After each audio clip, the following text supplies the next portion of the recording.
Hello friends, मैं अमन आप सभी का स्वागत करता हूं अपने YouTube channel all in one classes 4G में। तो ये है 22 अप्रैल। तो हम बात करेंगे आज 22 अप्रैल से संबंधित करंट अफेयर्स के प्रश्नों की।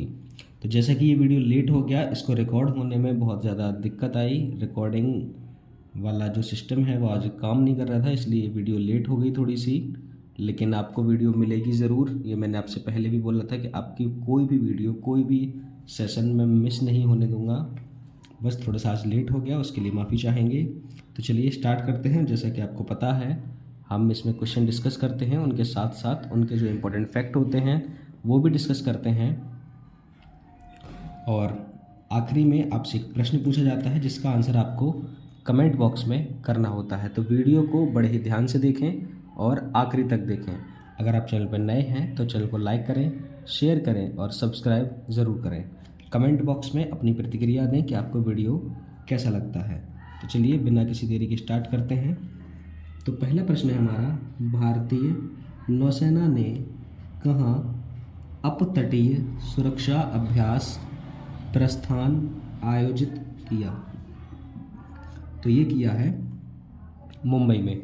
कहाँ किया है? मुंबई में। तो भारतीय नौसेना ने अपना अपतटीय सुरक्षा अभ्यास मुंबई में आयोजित किया है। ठीक है, उसका नाम है प्रस्थान। तो ये आपको याद रखना है। चलिए देखते हैं अगला प्रश्न। तो अगला प्रश्न है, राष्ट्रीय सिविल सेवा दिवस कब मनाया जाता है? तो ये मनाया जाता है प्रत्येक वर्ष 21 अप्रैल को।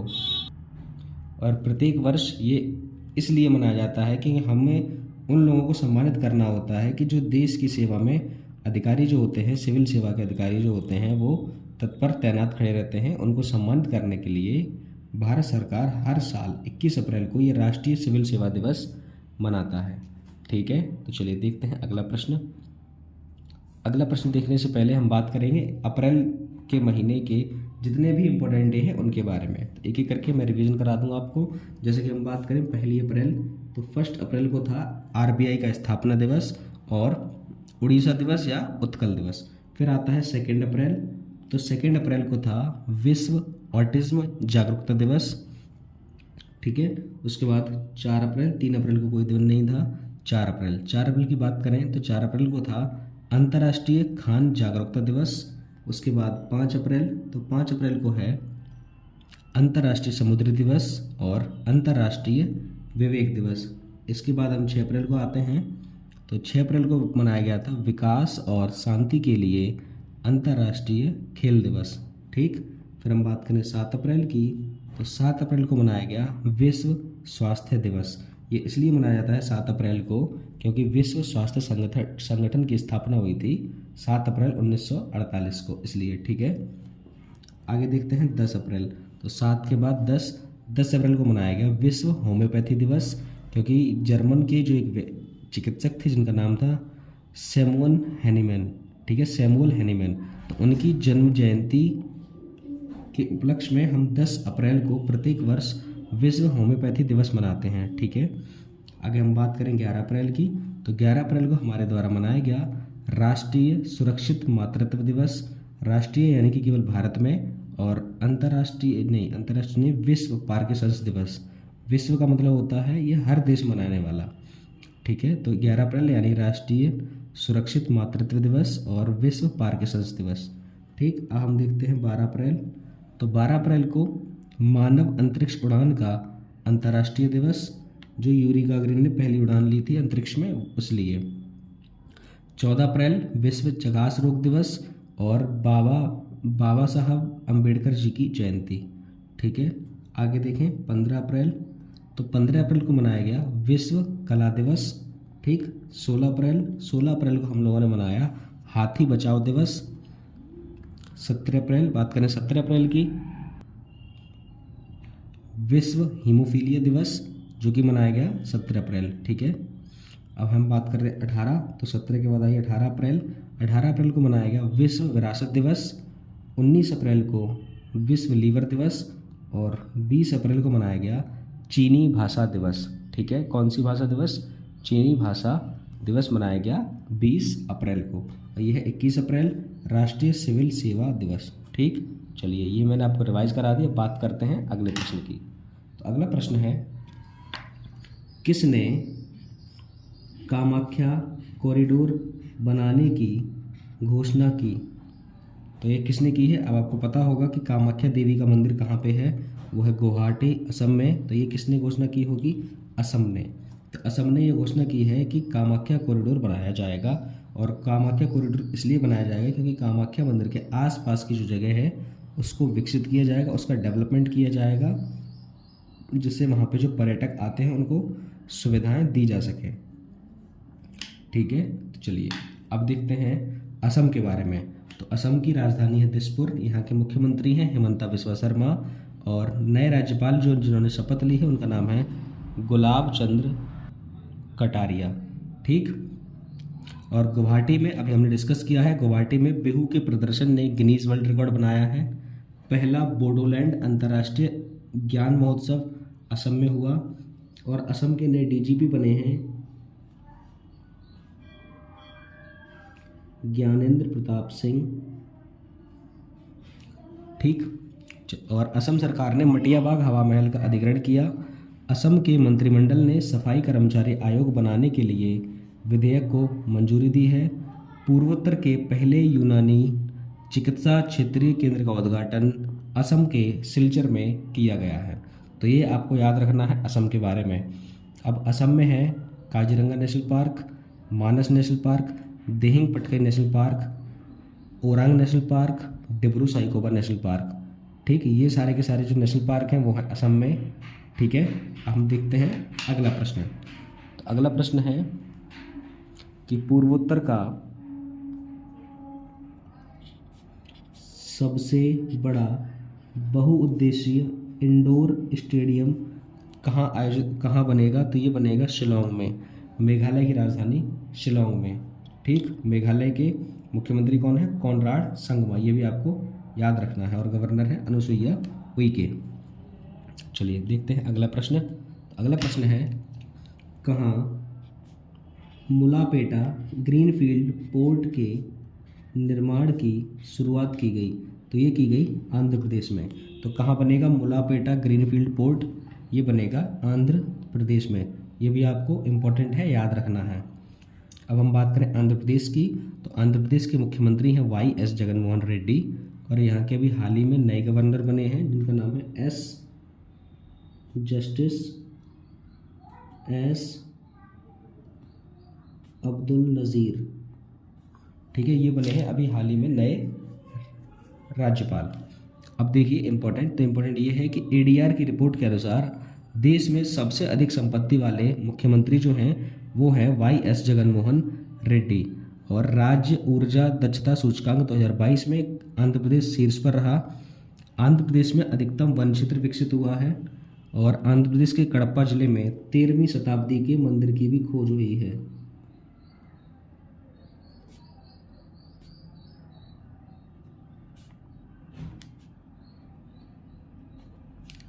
ठीक, चलिए हम बात करते हैं अगले प्रश्न की।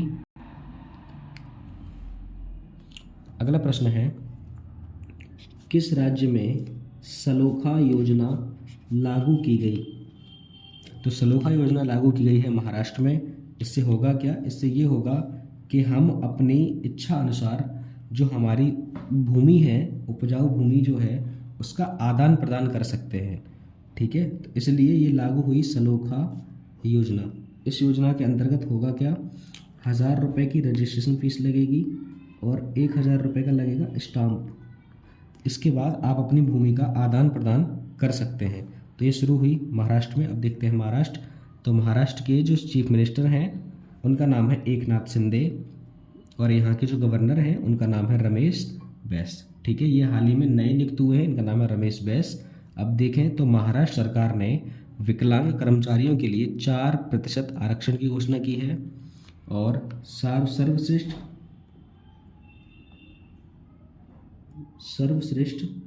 सार्वजनिक परिवहन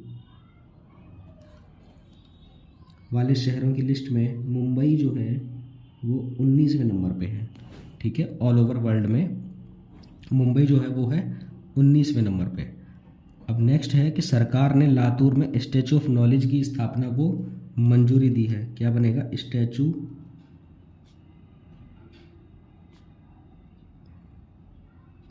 ऑफ नॉलेज, ये बनेगा लातूर में। ठीक, चलिए ये था इम्पोर्टेंट। अब देखते हैं अगला प्रश्न। तो अगला है हारून द्वारा जारी ग्लोबल यूनिकॉर्न इंडेक्स में शीर्ष देश कौन सा है? तो ये शीर्ष देश है अमेरिका। कौन सा है? अमेरिका। तो हारून द्वारा जारी ग्लोबल यूनिकॉर्न इंडेक्स में शीर्ष देश है अपना अमेरिका। तो ये आपको याद रखना है। ठीक, तो ये है अमेरिका। अब बात करें अमेरिका की, तो अमेरिका में भी हाल ही में करंट अफेयर से जो इम्पोर्टेंट है वो ये है कि नीली बेंदापुड़ी को यूएस इंडिया टास्क फोर्स में नामित किया गया है और वर्ष 2022-23 में भारत का सबसे बड़ा व्यापारिक भागीदार देश जो है वो अमेरिका बना है। तापमान वृद्धि में योगदान के मामले में अमेरिका शीर्ष पर रहा और भारतीय मूल की मनमीत कोलन, उनका नाम है मनमीत कोलन, इन्हें अमेरिकी राज्य कनेक्टिकट की सहायक पुलिस प्रमुख बनाया गया है। और रवि चौधरी को, एक व्यक्ति हैं, इनका नाम है रवि चौधरी को अमेरिका की वायुसेना के सहायक सचिव के रूप में नियुक्त किया गया है। तो ये भी आपको याद रखना है, अमेरिका से संबंधित जो इम्पोर्टेंट था वो। अब देखते हैं अगला प्रश्न है हमारा कि प्रधानमंत्री फसल बीमा योजना के कार्यान्वयन में शीर्ष राज्य कौन सा है? तो प्रधानमंत्री फसल बीमा योजना के कार्यान्वयन में शीर्ष राज्य है कर्नाटक। कौन सा है? कर्नाटक। अब हम बात करें कर्नाटक की, तो कर्नाटक की जो राजधानी है वो है बेंगलुरु। यहाँ के गवर्नर हैं बसवराज बोम्मई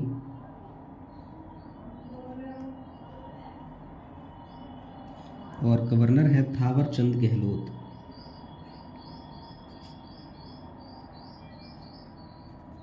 ठीक, ये है कर्नाटक। अब हम बात करें तो देश में डिजिटल लेन देन में बेंगलुरु जो है वो सबसे शीर्ष पर रहा, दूसरे नंबर पर रहा है मुंबई, तीसरे नंबर पर रहा है नई दिल्ली। ठीक, और चुनाव आयोग ने कर्नाटक से पहली बार वोट फ्रॉम होम की शुरुआत की है। इसमें क्या होगा, जो व्यक्ति 80 साल से अधिक उम्र के हैं उनको ये सुविधा दी जाएगी, या फिर जो व्यक्ति दिव्यांग या विकलांग है उनको ये सुविधा दी जाएगी।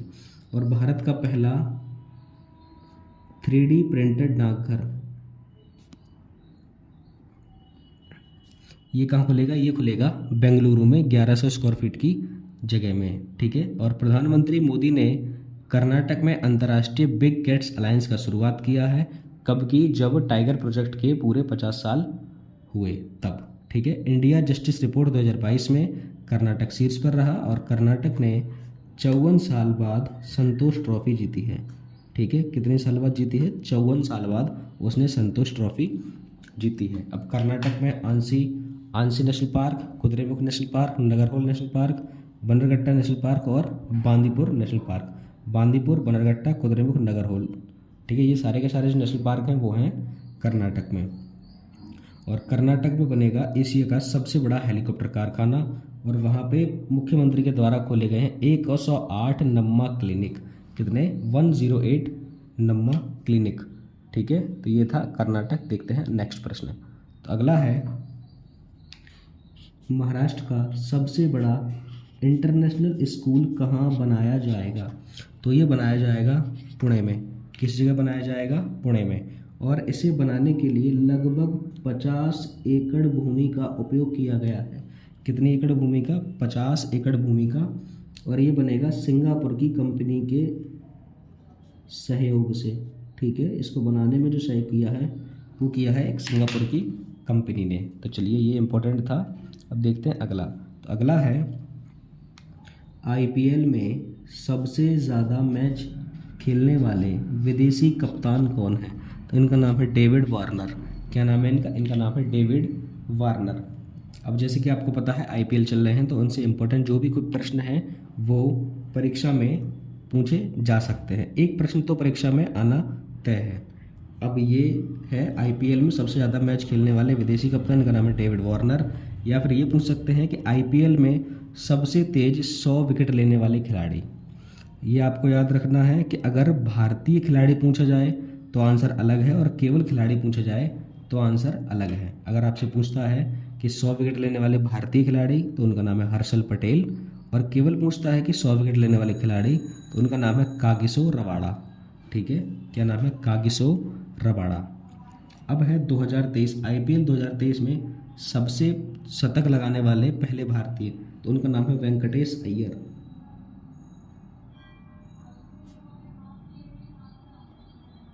क्या नाम है इनका? इनका नाम है वेंकटेश अय्यर। इन्होंने आईपीएल 2023 में सबसे पहले शतक लगाने वाले भारतीय बन चुके हैं और आईपीएल में सबसे तेज 6,000 रन बनाने वाले खिलाड़ी बने हैं डेविड वार्नर। ठीक है, और 700 चौके लगाने वाले पहले खिलाड़ी बने हैं शिखर धवन, और 150 विकेट लेने वाले भारतीय खिलाड़ी बने हैं भुवनेश्वर कुमार। तो ये जो आईपीएल से संबंधित जितने भी प्रश्न हैं उनका रिवीजन मैंने आपको करा दिया है। आपका काम बस इतना है कि इनको अच्छे से याद रखना है, नोट्स बनाने हैं अपने पेपर के लिए। चलिए देखते हैं अगला प्रश्न। तो किसने पंचायतों को त्यौहार मनाने के लिए अनुदान देने की घोषणा की? तो ये की है छत्तीसगढ़ सरकार ने। किसने की है?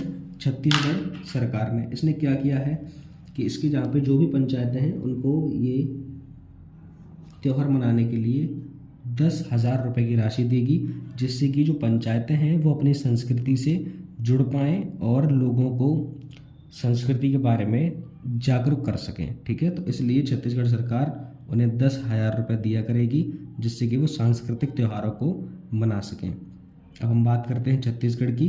तो छत्तीसगढ़ के मुख्यमंत्री हैं भूपेश बघेल, और यहाँ के जो नए गवर्नर बने हैं, नए राज्यपाल बने हैं, उनका नाम है विश्वभूषण हरिचंदन।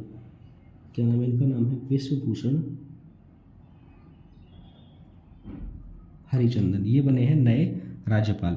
छत्तीसगढ़ सरकार ने युवाओं को बेरोजगारी भत्ता देने की घोषणा की है, और छत्तीसगढ़ के कर्मचारी अब पुरानी या नई पेंशन योजना में से किसी एक का चयन कर सकते हैं। और छत्तीसगढ़ के निजात अभियान, यहाँ पे एक चलाया गया था निजात अभियान, इसे ICAP 2022 पुरस्कार मिला है। ठीक है, किसे मिला है? निजात अभियान को मिला है ICAP 2022 पुरस्कार। और छत्तीसगढ़ सरकार ने टाटा टेक्नोलॉजीज के साथ अभी समझौता किया है। छत्तीसगढ़ की राजधानी है रायपुर, लेकिन वहाँ पे एक शहर है जिसका नाम है नया रायपुर, और नया रायपुर का नाम बदल के क्या किया गया है? अटल नगर। ठीक, क्या किया गया है? अटल नगर। तो चलिए देखते हैं अगला प्रश्न। तो अगला प्रश्न है कि एशियन इंफ्रास्ट्रक्चर इन्वेस्टमेंट बैंक कहाँ अपना पहला विदेशी कार्यालय खोलेगा? तो ये पहला विदेशी कार्यालय खोलेगा आबू धाबी में। कहाँ खोलेगा? आबू धाबी में। हम बात करें एशिया इंफ्रास्ट्रक्चर बैंक यानी कि AIIB, इसकी स्थापना कब हुई थी? 2016 में। हेडक्वार्टर कहाँ पे है इसका? इसका हेडक्वार्टर है बीजिंग में। ठीक है, और जो प्रेजेंट टाइम पे इसके हेड हैं उनका नाम है शिन लिकुन। ठीक, ये है प्रेजेंट टाइम पे इसके हेड। चलिए देखते हैं अगला प्रश्न। तो अगला प्रश्न है आपका प्रश्न नंबर 13 कि वीरता पुरस्कार पाने वाली पहली महिला भारतीय वायुसेना अधिकारी यानी कि पहली महिला IAF अधिकारी बनी है दीपिका मिश्रा। क्या नाम है इनका? इनका नाम है दीपिका मिश्रा। ये पहली ऐसी महिला अधिकारी हैं जो इंडियन एयरफोर्स से हैं। तो ये आपको याद रखना है, बेहद इंपॉर्टेंट होने वाला है। जो लोग पहले होते हैं वो हमारे लिए बहुत इंपॉर्टेंट होते हैं, क्योंकि वो स्टैटिक जीके का पार्ट होते हैं, और हाल ही में आए होते हैं तो वो करंट का भी पार्ट होते हैं। ठीक है, तो इसलिए आपको याद रखना है, बेहद ज़रूरी है। ठीक, देखते हैं अगला। तो अगला है कैजाद भरूचा को उप प्रबंध निदेशक के रूप में किसने नियुक्त किया है? तो कैजाद भरूचा को उप प्रबंध निदेशक के रूप में नियुक्त किया है HDFC बैंक ने। किसने? HDFC बैंक ने। अब हम बात करें HDFC बैंक की, तो इसकी स्थापना हुई थी 19 1994 में। हेडक्वार्टर है इसका मुंबई में। प्रेजेंट टाइम पे जो इसके सीईओ हैं उनका नाम है शशिधर जगदीशन और चेयरमैन हैं अतन चक्रवर्ती। क्या नाम है इनका? अतन चक्रवर्ती। ठीक है, तो ये था HDFC बैंक के बारे में। अब हम बात करेंगे आखिरी प्रश्न की। तो आज का आखिरी प्रश्न है, कहाँ के पहले अश्वेत मुख्य न्यायाधीश रॉबर्ट विल्सन बने हैं? तो ये बने हैं न्यूयॉर्क के। कहाँ के? न्यूयॉर्क के पहले अश्वेत मुख्य न्यायाधीश बने हैं रॉबर्ट विल्सन। और न्यूयॉर्क में अभी बनाया गया है रैट जार। क्या बनाया गया है? रैट जार, क्योंकि वहाँ पे जो है चूहों की संख्या बहुत ज़्यादा हो चुकी थी, इसलिए न्यूयॉर्क शहर में बनाया गया है पहला रैट जार। तो चलिए, ये था आज का सेशन। हम बात करते हैं आखिरी प्रश्न की जो हमने आपसे पूछा था। तो हमने आपसे पूछा था कि विकलांग कर्मचारियों के लिए 4% आरक्षण की घोषणा किस राज्य ने की है? उसका आंसर है महाराष्ट्र। क्या आंसर है? महाराष्ट्र। अब आज का आपका प्रश्न है कि मनरेगा के तहत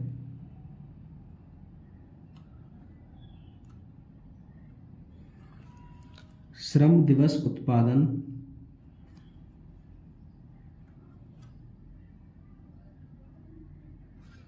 में